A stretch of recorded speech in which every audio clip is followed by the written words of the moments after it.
अरे उड़ावे कलकत्ता माँ अरे राजा मजेबा ए भाई ने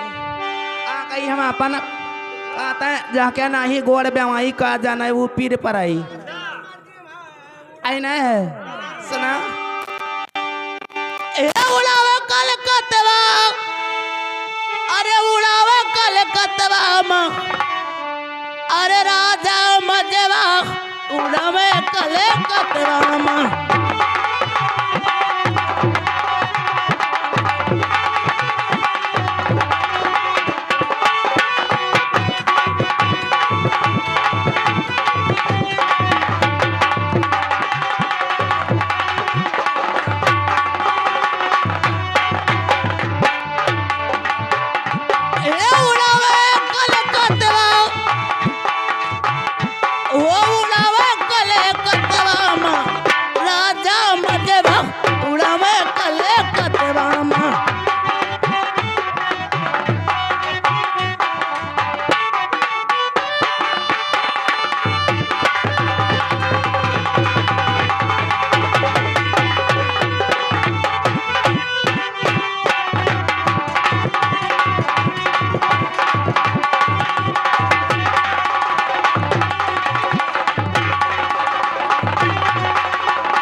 सोलवा के थारी राजा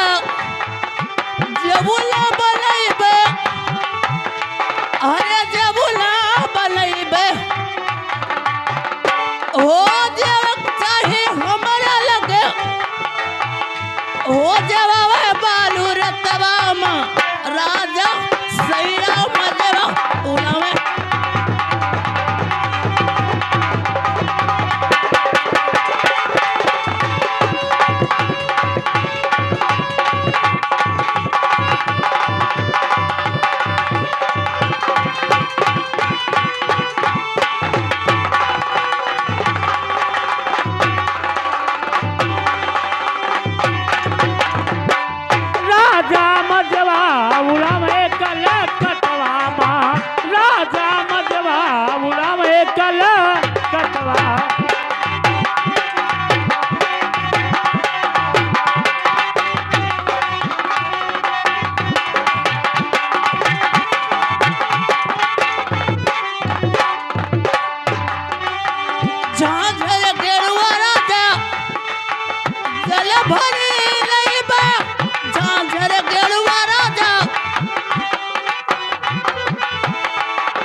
बहनी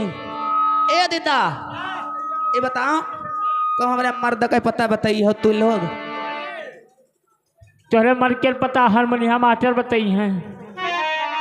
ये रस्तों में मिलत है हारमोनिया मास्टर बताई हैं लेकिन ए बहनी यहाँ आओ तोरे मर्द ए बहनी यहाँ आओ तोरे है कोई नहीं है हाँ मर्द है बहनी हमारे मर्द तो है ये है ए बहनी ना कहो कन्या हुआ तो का भतरा काटो अंधरियो तो का जखाता नहीं है ये इन्हीं क्या घस हमारा मर्द है इन्हीं क्या घस लाठे को होरा घस मोली है इन्हीं क्या घस मर्द है मगर ए सखी कहना है